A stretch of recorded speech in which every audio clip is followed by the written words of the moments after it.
ซองกับหมู่เพื่อนเฮาตั้งแต่ข้าวเที่ยงม่วนลืมมั่นก็ติดตามเป็นวันเพราะว่าเส้นทางนี้เฮาสิเข้าไปร้องงามก่อนเนาะเป็นจะได้ก็เบิ่งไปนํกันแต่เบิ่งทรงแล้วคือสิยากคัก ไป let's go เฮาจะใส่เวลาประมาณ1 ชั่วโมงเพื่อออกจากทางแดงเข้าสู่เมืองโรงงามเนาะทุกคนตอนนี้เฮาก็ฮอดร้องงามแล้วทุกคนกินได้ไงบ่ต้องพัดตัวนี้โอเคเฮาจะไปกินข้าวอยู่เมืองร้องงามกูว่าจะมีหานได้ที่ไปหาเลาะเบิ่งอยู่เมืองร้องงามพุ่นละ ตัวนี้ทาอาหารนี่เนาะเอาสั่งข้าวเปียกสั่งเพอไปตอนนี้ก็ได้เพิ่ที่เรียบร้อยแล้วก็ได้ถั่วบักใหญ่ๆเนาะทุกคนแล้วเฮาก็รีบกินเอาถือว่าโอ้ยจะเป็นตาแสบตาหนัวคักเพิ่นว่าพาวกินเพื่อพาวเดินทางต่อไปเนาะทุกคนอันนี้จะเป็นเส้นทางไปเด้อบ่ฮู้ว่าปอนได้บ่แน่แต่ว่าสิเป็นเส้นทางไปก็เลยแวะจอดเพิ่นว่านั่งเพิ่นอยากถ่ายรูปเฮาก็เลยรีบจอดให้เพิ่นว่าเพิ่นก็เก๊กทาเก๊กซ้ายเก๊กขวา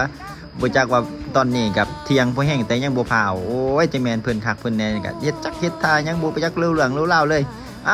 ไปเดินทางต่อจากนี้ไปประมาณ23กิโลเนาะเพื่อฮอดทางปากซองเนาะทุกคนนี่ก็เฮาก็จะรีบขี่ไปเพื่อฮอดเพราะว่าเวลามันก็สักษาไปแล้วนี่ประมาณเที่ยงแล้วเนาะทุกคนไปเฮาจะฮอดแล้วเฮาจะแวะหาบนที่พักที่ยังเนาะตอนนี้ทุกคนเฮาก็มาฮอดปากซองที่เรียบร้อยเส้นทางโคตรยากเลยลัดมาตั้งแต่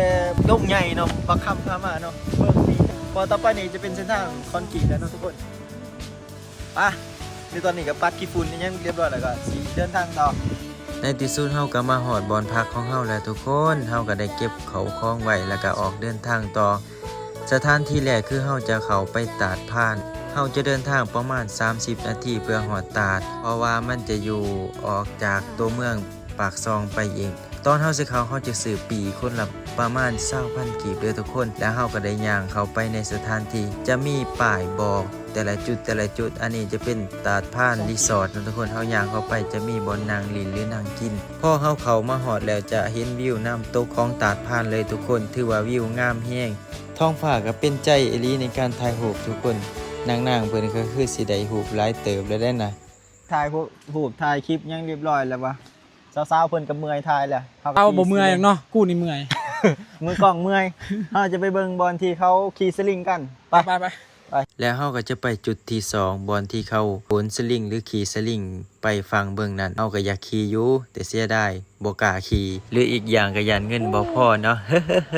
อันนี้ก็เป็นจุดที่2เด้อทุกคนโอ้ยวิวน่ะงามแฮงเด้อแล้วเฮาก็จะเห็นน้ำตกตาลแบบชัดเจนจากที่เฮาชมวิวแล้วเฮาก็จะไปตัดเหยืองต่อเด้อ